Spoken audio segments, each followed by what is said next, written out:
Ringannya putusan hukuman pidana membuat para koruptor tak juga jera. Karenanya perlu terobosan baru dalam menjerat para koruptor, diantaranya melalui Undang-Undang Tindak Pidana Pencucian Uang. Dengan adanya undang-undang ini, penyidik dapat mengusut harta kekayaan di luar vonis hakim tindak pidana korupsi. Apakah Undang-Undang Tindak Pidana Pencucian Uang ini akan efektif untuk memiskinkan para koruptor? Simak wawancara kami dengan Koordinator Divisi Korupsi Politik ICW, Ade Irawan, berikut ini. Upaya memiskinkan koruptor terus bergulir.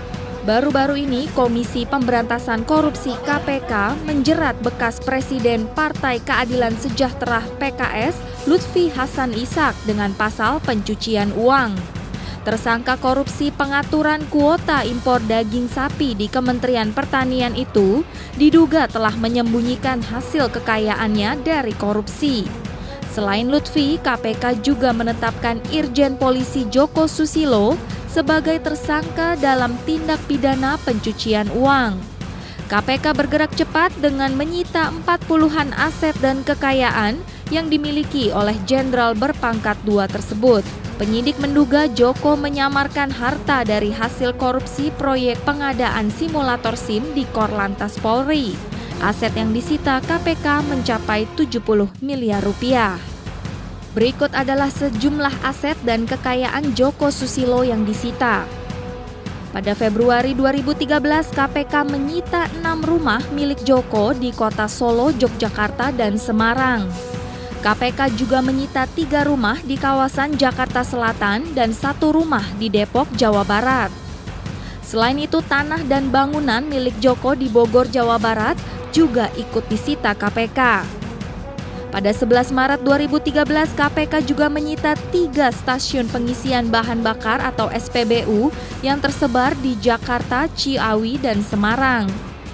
Pada 12 Maret, KPK menyita 4 mobil milik Joko Susilo. Selain itu, KPK juga menyita tanah seluas 7.000 meter dan sebuah rumah mewah di Bali. Ditaksir harga rumah senilai 4 miliar rupiah. Pada 18 Maret, KPK menyita tanah seluas 25 hektar di Subang, Jawa Barat. Sebagian lahan digunakan untuk tempat peristirahatan dan juga kebun binatang.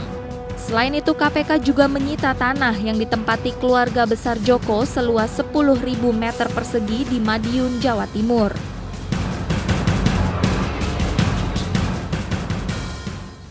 Ya, Mas Ade, ini KPK telah menyita belasan aset milik milik tersangka kasus korupsi simulator SIM Joko Susilo. Menurut Anda, apakah ini merupakan terobosan KPK kah dalam memiskinkan koruptor?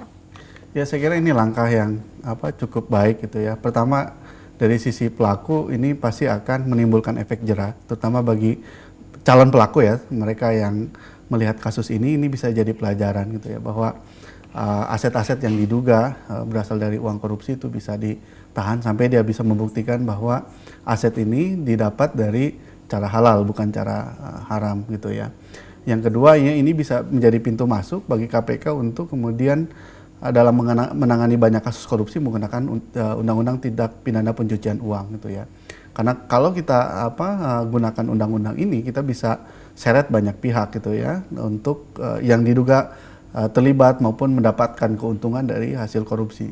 Karena dalam undang-undang ini secara tegas siapapun yang mendapat uang dari hasil korupsi ini gitu ya, baik individu atau perorangan maupun institusi ini bisa kena sanksi gitu. Ya, tapi hingga saat ini kita lihat saja seperti misalnya terdakwa kasus korupsi Angelina Sondak dan juga tersangka korupsi Lutfi Hasan Ishak ini belum dikenakan pasal pencucian uang ini. Ya, saya nggak tahu pertimbangan KPK apa saja yang kemudian membuat pilihan-pilihan itu diabaikan gitu ya. Walaupun kemudian kami juga mendesak, ini kan kayak seperti Lutfi Hasan Ishak kan sekarang sedang dalam proses gitu ya. Semestinya juga aturan ini dipakai. Itu kan sejak dulu kami inginkan agar KPK menggunakan aturan ini, termasuk NG gitu ya. Karena kalau NG kan bisa kemana-mana juga gitu ya, karena kalau misalnya lihat pengakuan Nazarudin gitu ya, atau kemudian dalam beberapa bukti persidangan, ini uangnya kan juga mengalir ke banyak pihak gitu ya. Dan saya kira KPK bisa jadikan momentum Joko Susilo ini untuk kemudian mengembangkan menggunakan Undang-Undang Tindak Pidana Pencucian Uang dalam pemberantasan korupsi. Ya, sebenarnya apa sih yang menjadi kendala begitu dalam upaya KPK ini dalam memiskinkan koruptor melalui pengenaan pasal tindak pidana pencucian uang ini? Saya kira mestinya tidak ada kendala sama sekali, bahkan semestinya KPK diuntungkan dengan adanya aturan main ini gitu ya. Dan saya kira ini sangat tergantung pada will gitu ya dari KPK.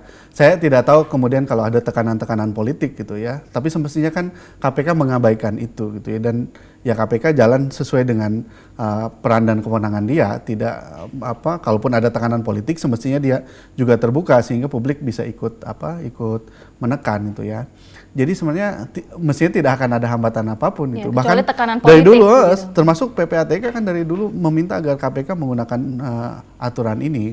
Bahkan PPATK beberapa kali juga sudah memberikan data-data terkait kasus korupsi yang melibatkan pencucian uang gitu ya. Ya. Menurut Anda memang pasal ini merupakan pasal yang paling memberikan efek jera begitu untuk dalam upaya memiskinkan koruptor? Iya, kalau KPK bercita-cita antara lain memiskinkan koruptor gitu ya, dan membuat koruptor kapok gitu ya, atau calon-calon koruptor kapok, semestinya ini dipakai gitu. Dan pasal ini juga bisa efektif gitu ya dalam kemudian membuat orang-orang yang lain walaupun dia bukan pelaku tapi kemudian bisa menjadi menjadi penerima uang hasil uang haram ini untuk kemudian lebih dalam tanda petik ya lebih hati-hati gitu. Bahkan saya kira undang-undang ini juga bisa sangat efektif untuk mengantisipasi korupsi-korupsi politik gitu yang saya kira pasti akan marak pada tahun 2013 dan 2014 ini gitu ya. Terutama terkait dengan aliran uang untuk kepentingan partai gitu ya, pemenangan partai.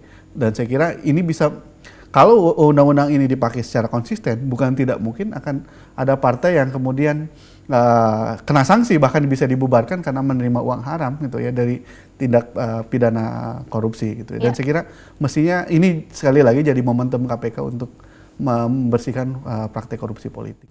Laporan tersebut sekaligus menutup perjumpaan kita dalam Asia Calling. Terima kasih Anda sudah menyaksikan. Kami undur diri dan sampai jumpa pada Asia Calling berikutnya.